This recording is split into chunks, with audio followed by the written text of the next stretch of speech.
जो समय अवधि है वो भी जो है निर्धारित की जाती है कि जैसे मान के चलिए मैंने बताया 8 लाख का लोन लेना है या 3 लाख का लोन लेना है, तो आप जो है उसके लिए जो है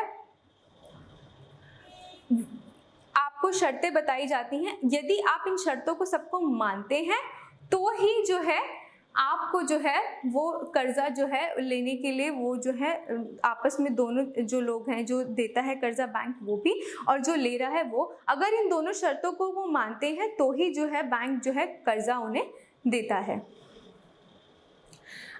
अब हम अगला जो टॉपिक पढ़ेंगे वो है भारत में औपचारिक क्षेत्र में साख,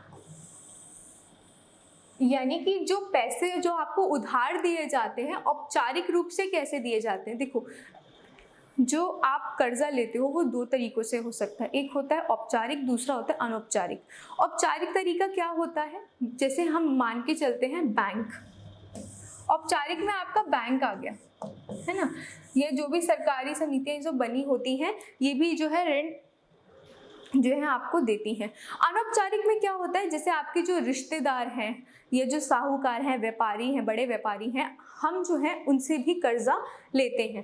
तो इसमें औपचारिक क्षेत्र और अनौपचारिक क्षेत्र में जो है ऋण जो है या जो साख है आपको क्रेडिट जो है कैसे मिलता है वो बताया गया। देखिए, ये जो छोटे छोटे बैंक है ना, ये जो छोटे छोटे मान के चलते हैं बैंक होते हैं, इन सब का जो मुख्य बैंक है वो है भारतीय रिजर्व बैंक। भारतीय रिजर्व बैंक क्या करता है, ये औपचारिक क्षेत्र की बात कर रही हूं मैं।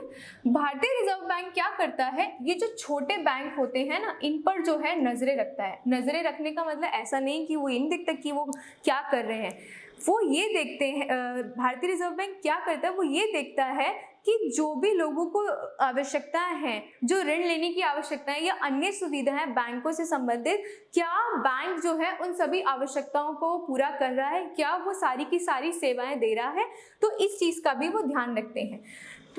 और दूसरी चीज कि कहीं ऐसा तो नहीं है कि जो बैंक है वो कहीं अपना निजी फायदा करने के लिए, कहीं ऐसा तो नहीं है कि जो दरें जो मैंने बताई गई हैं उसके ज़्यादा दरों पे जो है वो कर्जा दे रहा हो। तो इन सब चीज़ों पे जो है बैंक जो है ध्यान रखता है। और जो बैंक भारतीय रिजर्व बैंक है वो सारी की सारी ब्याज दरें भी तय करता है। और छोटे बैंक जिन्हें ये जो राज्य बैंक होते हैं, राज्य के बैंक होते हैं, जो छोटे बैंक होते हैं, इन सबको जो है जो भी भारतीय रिजर्व बैंक जो भी नियम और शर्तें बताता है वो इन सभी बैंकों को माननी पड़ती हैं।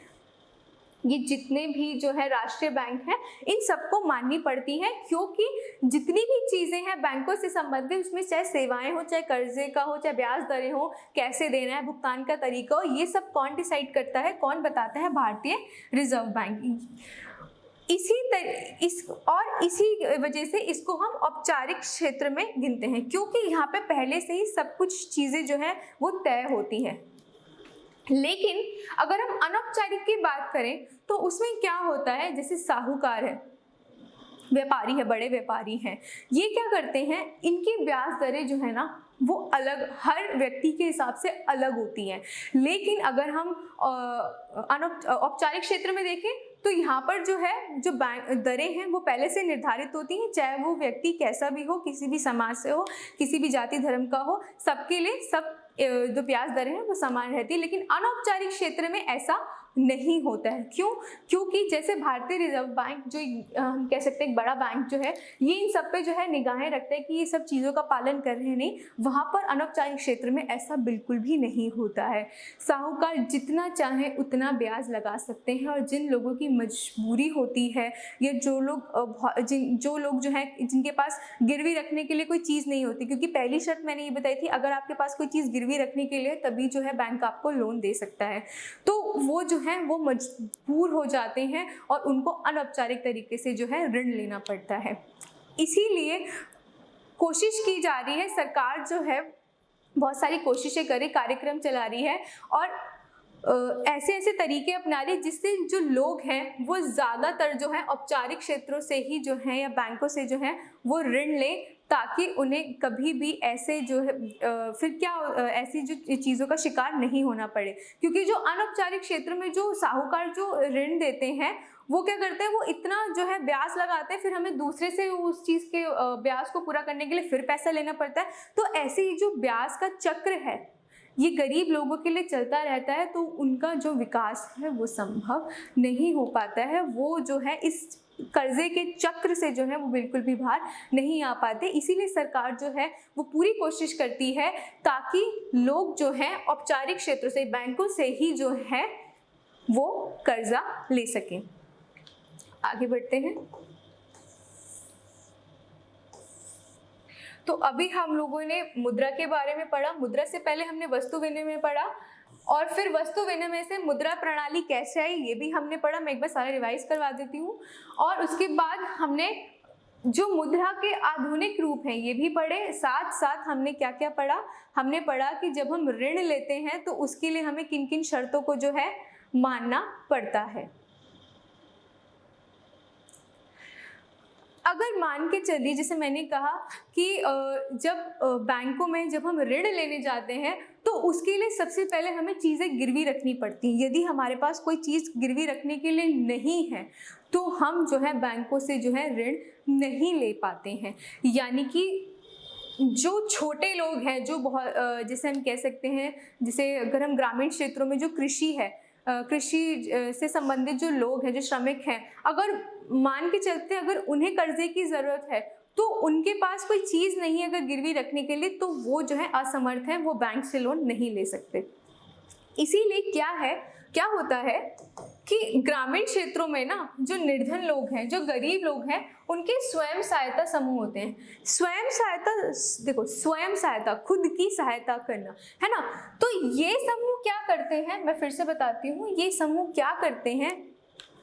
अगर मान के चलते हैं किसी जैसे हम समाज में रहते हैं तो कुछ ऐसे लोग हैं जिनको कर्जे की ज़रूरत होती है, मतलब कुछ ऐसे पैसों की आवश्यकता होती है जिससे वो अपना काम जो है नया काम शुरू कर सकते हैं, या अगर किसी काम में उनको किसी पैसों की ज़रूरत है, उपकरण की ज़रूरत है ग्रामीण क्षेत्रों में, तो वो उस पैसों का इस्तेमाल करके वो सब चीज़ें खरीद सकते हैं। लेकिन अब इतनी चीज़ों के लिए अगर उनके पास गिरवी रखने के लिए कुछ चीज़ ही नहीं है, अगर कुछ खरीदने के लिए उनके पास गिरवी रखने के लिए कोई चीज़ ही नहीं है, तो वो बैंकों से ऋण लेने में असमर्थ हो जाते हैं। इसीलिए क्या होता है, जो गाँव में लोग क्या बनाते हैं, स्वयं सहायता समूह बनाते हैं। ये 15 से 20 लोगों का समूह होता है। ये क्या करता है, जो दैनिक आवश्यकता पूरी करने के बाद जो इनके पास पैसा बच जाता है ना, ये उन सब पैसों को जो है इकट्ठा कर लेता है।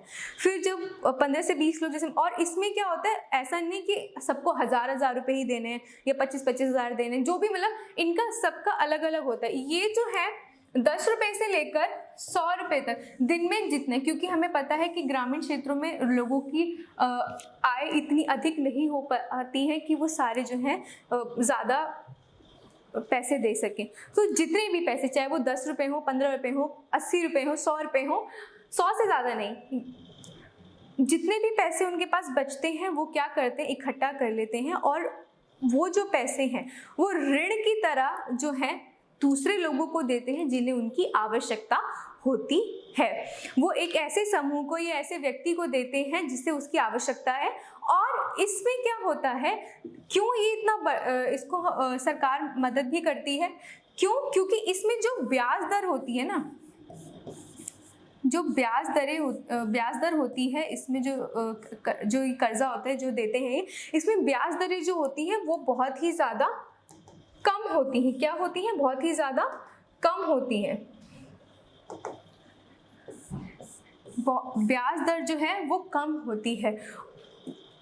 इसी वजह से जो है ये स्वयं सहायता समूह क्या करता है, वो जो बचत होती है वो दूसरे समूह को देता है, कम ब्याज दर पे देता है, ताकि वो ब्याज भी आराम से जो है उनको दे पाए, और साथ साथ जो कर्जा, जितने भी कीमत का उसने कर्जा लिया है वो भी उसको वो आराम से वापस कर दे। अभी स्वयं सहायता समूह जो है ये सिर्फ खाली कर्जा ही नहीं देता, ये अपने समाज में रहने वाले जितनी भी दिक्कतें होती हैं, जितने भी लोग हैं, उनकी जो है ये सहायता तो करता ही करता है। साथ साथ जब लोग जो है साथ में बैठते हैं और अपनी जो ये भी बचत वगैरह करते हैं, तो उस वक्त ना ये जो हमारी भौतिक आवश्यकताएं होती हैं या गांव से संबंधित जितनी भी आवश्यकताएं होती हैं, ये जो अपना पैसा है ये उन पर भी खर्च करती है।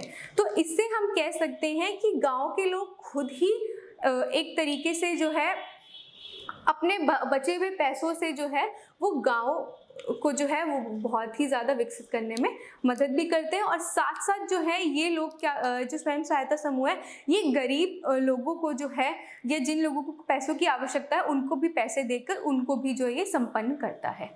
सो आज के लिए इतना ही। Thank you very much.